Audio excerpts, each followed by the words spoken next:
नमस्कार।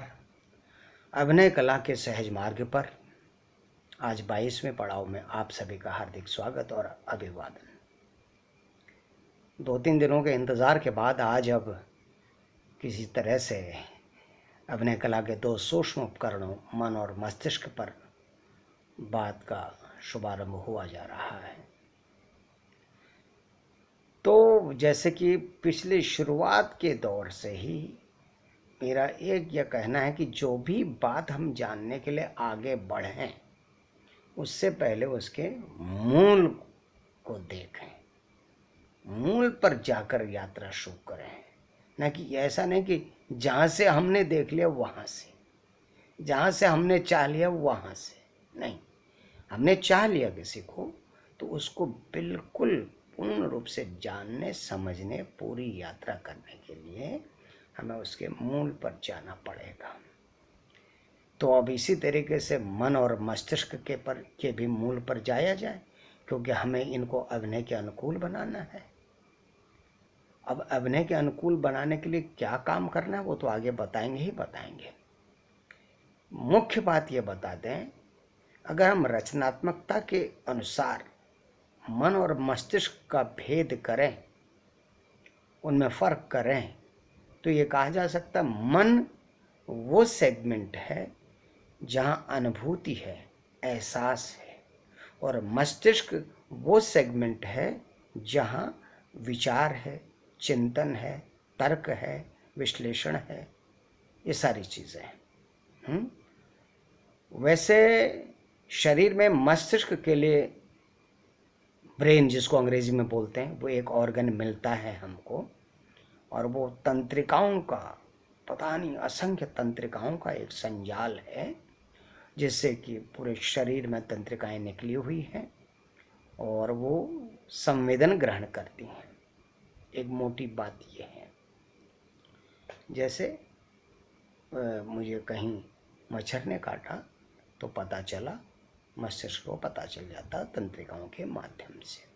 ठीक है, तो ये तो एक बायोलॉजिकली बिल्कुल डिसाइडेड चीज़ है। ब्रेन है जो तंत्रिका केंद्र है, और शरीर के जो हमारा स्पर्श है या गंध है या दृश्य है, इन सब से जो जानकारी मिलती है, जो ज्ञान मिलता है, वो तंत्रिकाओं के माध्यम से मस्तिष्क में जाता है।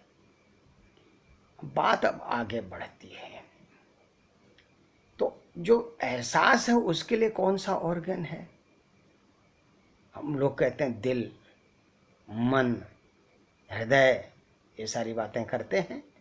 लेकिन अगर हृदय कहें तो हृदय उस तरीके से तो ऑर्गन नहीं है जिस तरीके से मस्तिष्क जो है संवेदन ग्रहण करने का बड़ा एक जो है ऑर्गन है बायोलॉजिकल। हृदय तो ब्लड पंप करता है, अशुद्ध शरीर से शरीर के अन्य भागों से अशुद्ध रक्त लाकर उसको ऑक्सीजन मिलवाकर फिर बाहर पंप करता है। तो वो जगह है नहीं एहसास वाली, वो तो बायोलॉजिकल एक फिनोमेना है। तो एहसास वाला जो मन है वो कहाँ है? और एहसास तो हमारे बहुत रचनाकारों ने हृदय से किया है या दिल से किया है। हमारे तमाम शेर व शायरी, गज़ल, कविताएं, इन सब में जब एहसास के केंद्र की या एहसास करने या अनुभूति की बात आई है, तो वो जगह जो है दिल रहा है या हृदय रहा है या मन रहा है, लेकिन उसके कोई बायोलॉजिकल एग्जिस्टेंस नहीं है। मैं कुछ नमूने आपको पेश करता हूँ। हम ब्रेन से तो बिल्कुल स्पष्ट है कि हाँ, ब्रेन से तो हमें जो है वस्तु जगत की जानकारी ग्रहण ब्रेन करता है, दृश्य से, स्पर्श से, गंध से, ध्वनि से। लेकिन जो किसी बात को लेकर जो एहसास होता है, सुख, दुख, क्रोध, करुणा, वात्सल्य, प्रेम, घृणा, इसका कौन सा ऑर्गन है? तो इसका ऑर्गन नहीं, वो मन है, जिसकी कोई भौतिक सत्ता तो नहीं है। और मेरी बात को थोड़ा सा और आप समझेंगे, हमारे रचनाकारों ने, शायरों ने, कवियों ने इनका भरपूर इस्तेमाल किया है, लेकिन बल्कि किसी किसी ने तो जिगर को, अधिकतर तो हम उर्दू शायरी में देखते हैं कि जिगर जो कि लीवर है, यकृत है, वो भी जज्बात का केंद्र है, वो भी अनुभूति का केंद्र हो गया है। एक नमूना देखिए, कमाल का जिगर रखते हैं कुछ लोग, दर्द पढ़ते हैं और आह तक नहीं भरते। अब बताइए, कमाल का जिगर रखते हैं, यहाँ पर जिगर क्या है? वो यकृत तो नहीं, लीवर तो नहीं है ना, जहाँ पे पित्तरस की थैली है, ऐसा वो तो जिगर है। और सुनिए, वो जिसका तीर जिगर के पार होता है, वो कोई गैर क्या, अपना ही रिश्तेदार होता है। अब बताइए, ये जिगर कौन सी जगह है भाई, कौन सा ऑर्गन है? साफ पता चल रहा होगा, एहसास ये कहा गया है, लेकिन ये वो नहीं है। ठीक। अब एक थोड़ा सा हमारी सामाजिकता में देखिए, माँ बाप के जीवन में ये भी दिन आता है, माँ बाप के जीवन में ये भी दिन आता है, जिगर का टुकड़ा ही एक दिन आंखों से दूर हो जाता है। इसी तरह से महादेवी वर्मा जी ने बड़ी 4 पंक्तियां, बड़ी कविता है वो, खैर, कौन तुम मेरे हृदय में, तो उसकी 4 पंक्तियां सिर्फ हैं। कौन तुम मेरे हृदय में, स्वर्ण स्वप्नों साच तेरा, कौन तुम मेरे हृदय में, स्वर्ण स्वप्नों काच तेरा, नींद के सोने निलय में, कौन तुम मेरे हृदय में। जाहिर सी बात है, ये वो हृदय नहीं है। अब गालिब साहब तो दिल को भी और जिगर को भी जो है एहसास का केंद्र बना रखा उन्होंने भरपूर। एक शेर उनका है, गज़ल का कोई हिस्सा है, तेरे तीरे नीम कश को कोई मेरे दिल से पूछे, यहाँ पर दिल आ रहा है, तेरे तीरे नीम कश को कोई मेरे दिल से पूछे, ये खलिश कहाँ से होती जो जिगर के पार होता। अब यहाँ दिल भी आ गया, जिगर भी आ गया। तो कहने का मतलब ये है कि हमारी बोलचाल में, हमारी शब्दावली में एहसास के केंद्र के लिए दिल, हृदय, जिगर, इन सब का इस्तेमाल किया गया है, लेकिन ये वो दिल नहीं है जो बायोलॉजिकल फंक्शन करता है, बायोलॉजिकली एक ऑर्गन है, ये वो जिगर नहीं है। इसका मतलब इसकी कोई अदृश्य सत्ता है हमारे शरीर में, लेकिन है। इसलिए मैं दिल और या मन, और या जिसको मन भी कह सकते हैं, मन और मस्तिष्क को अभिव्यक्ति परक अभ्यासों की सुविधा के लिए अलग अलग नाम दे रहा हूँ। मन को मैं उस हिस्से को मन कह रहा हूँ जहाँ एहसास होता है, अनुभूति होती है, भाव का अवतरण होता है, 9 रसों को प्रेरित करने वाले भावों का अवतरण होता है, और मस्तिष्क जहाँ चिंतन होता है, विश्लेषण होता है, तर्क होता है, या कल्पना का भी जन्म होता है। ये तमाम सारी चीजें मन और मस्तिष्क के जिम में आती हैं। तो अब हमको क्या करना है? एक अदृश्य है और एक दृश्य है, भौतिक है, लेकिन दृश्य है तो हमें ब्रेन में कोई ऑपरेशन नहीं करना है, डॉक्टर की तरह कुछ नहीं करना है, हमें उसकी केवल भाव सत्ता पर काम करना है, चिंतन सत्ता पर काम करना है, ताकि हम जो वाणी पर हमने जो अभ्यास किया है उसको अभिनय परक बनाया है, बहुत विकसित किया है, प्रभावशाली किया है, बनाया है, शरीर को अभिनय अनुकूल बनाया है, उसमें लचीलापन लाए हैं, उसको स्वस्थ सुगठित बनाया है। तो इनके द्वारा जो होना, इनके द्वारा भाव और विचार ही तो दर्शकों तक जाना है। तो भाव और विचार कहाँ पैदा होगा, कहाँ जनरेट होगा, वो यही 2 खंड हैं। तो क्या होना चाहिए? 2 चीजें, मन में संवेदनशीलता और मस्तिष्क में चिंतनशीलता। ये शुरुआत होगी इन दोनों अदृश्य सूक्ष्म उपकरणों को अभिनय के अनुकूल, अभिनय कला के अनुकूल बनाने के लिए मन को हमें बहुत संवेदनशील होना पड़ेगा और बहुत चिंतनशील होना पड़ेगा, विचारशील होना पड़ेगा, विश्लेषण शक्ति से भरपूर होना पड़ेगा, तर्क शक्ति से भरपूर होना पड़ेगा। और मैं आपको बता चुका हूं कि 7 जो लक्षण हैं जिनका मैं नाम ले रहा हूं, जिज्ञासा, चिंतन शक्ति, विश्लेषण शक्ति, तर्क शक्ति, कल्पना शक्ति, रचनात्मकता और अभिव्यक्ति, ये नैसर्गिक रूप से एक मनुष्य मात्र में विद्यमान हैं। तो एक कलाकार को क्या करना होता है, इन 7 परिचयात्मक लक्षणों को कैटलाइज करना होता है, उत्प्रेरित करना होता है। उत्प्रेरित क्यों करना होता है कि वो मन और मस्तिष्क के जरिए जो हमने तय कर रखा है दर्शकों तक पहुंचाने के लिए, उनको ज़्यादा प्रभावशाली और ज़्यादा कंटेंटफुल तरीके से, सारगर्भित तरीके से दर्शकों तक भेजा जा सके। तो अब जो है मैं एक सवाल करता हूँ, सवाल का जवाब भी हालांकि मैं ही दूंगा क्योंकि मैं लाइव नहीं आ रहा हूँ, और लाइव आने में थोड़ा सा मैं अभी असमंजस में हूँ कि लाइव आऊँ कि ना आऊँ, उसको बाद में देखा जाएगा फिर कभी। तो हमें और नीचे मूल में जाना पड़ेगा। अब ये बताइए, ये संवेदना और चिंतन कहाँ होगा? मन और मस्तिष्क में होगा। मन और मस्तिष्क कहाँ होगा? एक चेतन शरीर में होगा। तो हमारे अभिनय करने की शुरुआत कहाँ से हो जाती है? अभिव्यक्ति की शुरुआत कहाँ से हो जाती है? जहाँ से हम जड़ पदार्थ, निर्जीव पदार्थ से अलग होते हैं। यानी कि पहला बिंदु है चेतन होना, पहला बिंदु है चेतना। किसी भी प्रकार की अभिव्यक्ति के लिए चेतना पहला बिंदु है, ठीक है। और चेतना के बाद फिर हमारा अनुभूति आएगी, अनुभूति के बाद फिर चिंतन आएगा। ये ज़रा सोचने वाली बात है। मैं एक सवाल यहाँ पर करता हूँ, आप सोचिएगा, मैं साथ में उसको मैंने जो सोचा हुआ है आपसे बताऊंगा। अनुभूति पहले है कि चिंतन पहले है? मेरी अब तक की समझ के अनुसार, हालांकि उसमें कोई फर्क नहीं पड़ेगा, कोई चिंतन पहले कह ले, कोई अनुभूति पहले कह ले, लेकिन मैं एक समझ के लिए कह रहा हूं, अनुभूति पहले है, चिंतन बाद में। यानी चेतना के साथ पहला जो स्टेप है वो अनुभूति है। यह हम कैसे जानते हैं?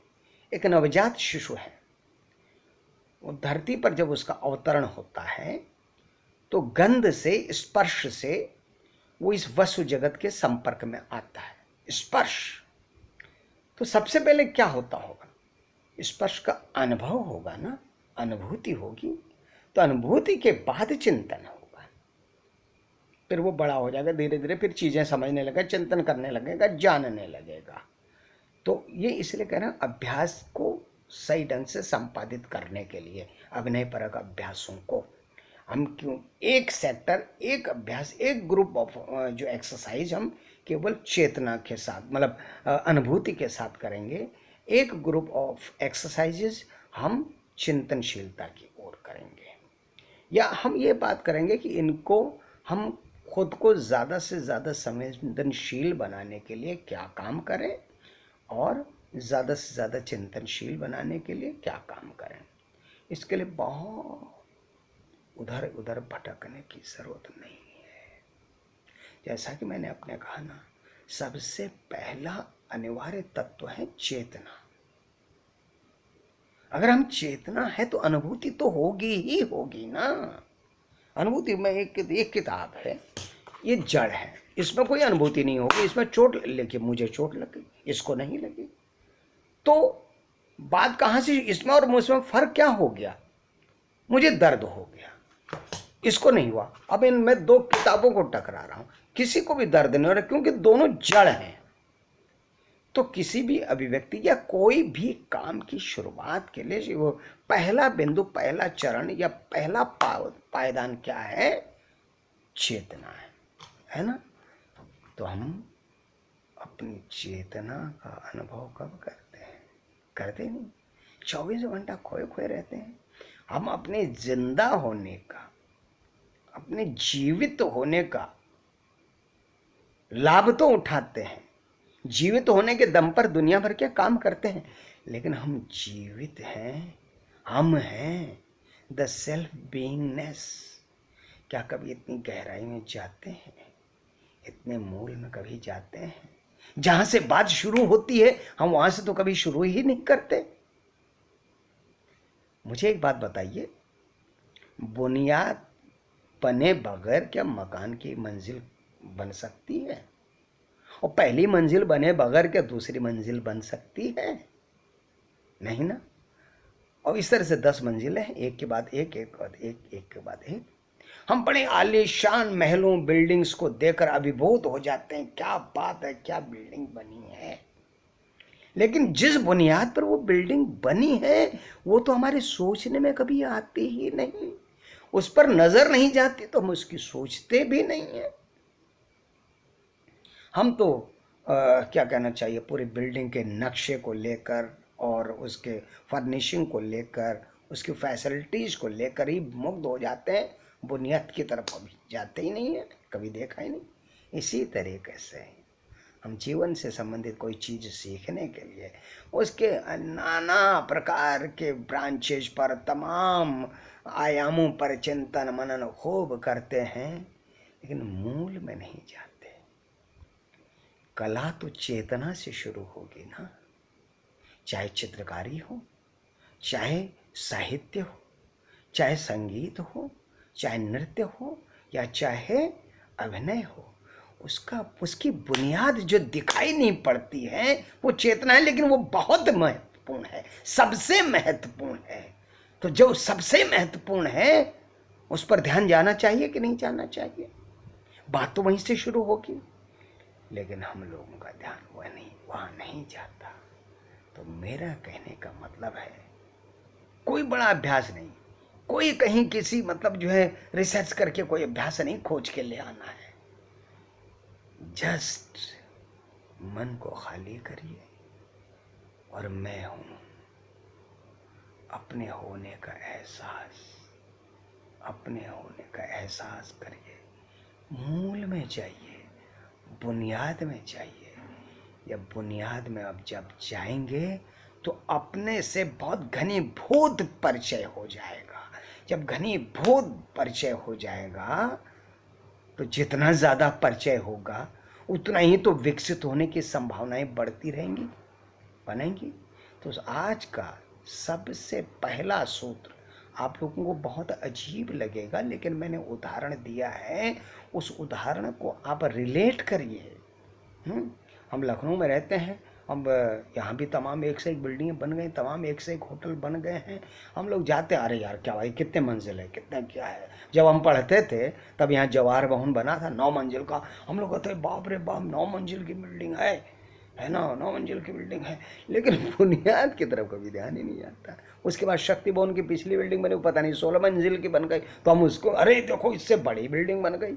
बुनियाद की तरफ कभी ध्यान ही नहीं आता। इसी तरह से अरे मैंने फिजिकल एक्सरसाइज कर ली और मैंने अपने वॉइस पर बहुत कमांड कर लिया, बहुत मॉड्यूलेशन आ जाता, मेरे आवाज़ में बेस आ गया, और मैंने फलानी स्पीच तैयार कर ली, मैंने फलाने राइटर को पढ़ लिया, मैंने इतने प्लेस देख लिए, मैंने उस डायरेक्टर का काम देख लिया। हाँ अब तो बड़े, अरे तू खुद को तो देख नहीं पाया, खुद को तो फील नहीं कर पाया,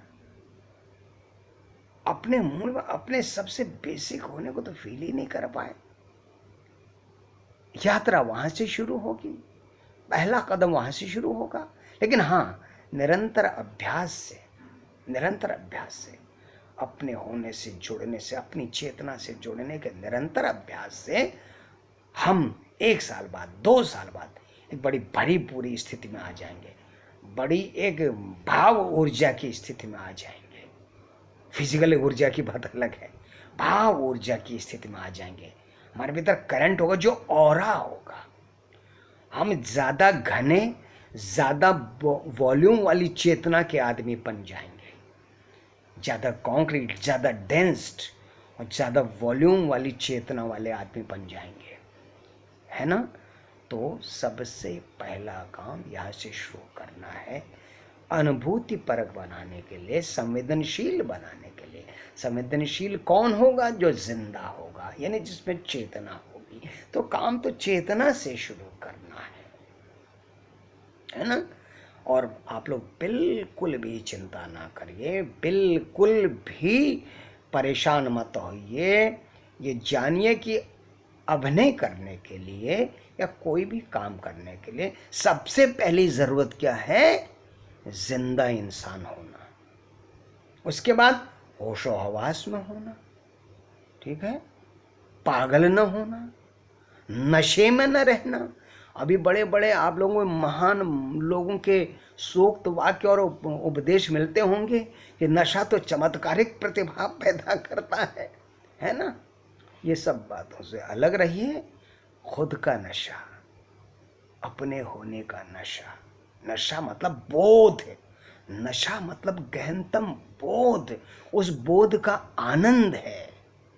और सबसे बढ़िया आनंद तो किसका होगा? अपने होने के बोध का आनंद सबसे ज्यादा होगा। तो अपने होने का बोध है ना, खुद को जानना, नो दाई सेल्फ, ये है मूल मंत्र। To know thyself you have to dive, you have to take a dive at deepest level of your own soul or heart or whatever you can say it, दिल जिगर, whatever you want to say, है ना। तो कोई चिंता की बात नहीं है। जितने मूल में जाएंगे उतने हम बड़े बनेंगे। मैंने किसी एक दिन की बातचीत में कहा था, बहुत ऊंचे जो पेड़ होते हैं देवदार, उनके जड़ें उतनी ही गहरी होती हैं। इसको दूसरे ढंग से कैसे कहा जा सकता है? जड़ें गहरी होने पर ही, या जितनी ज्यादा जड़ें गहरी होंगी उतना ही ऊपर जाने की संभावना बनती है। ये बात पता नहीं फिर कितनी बार और मैं कहूँगा, लेकिन आज मैं यहीं पर विराम लेता हूँ।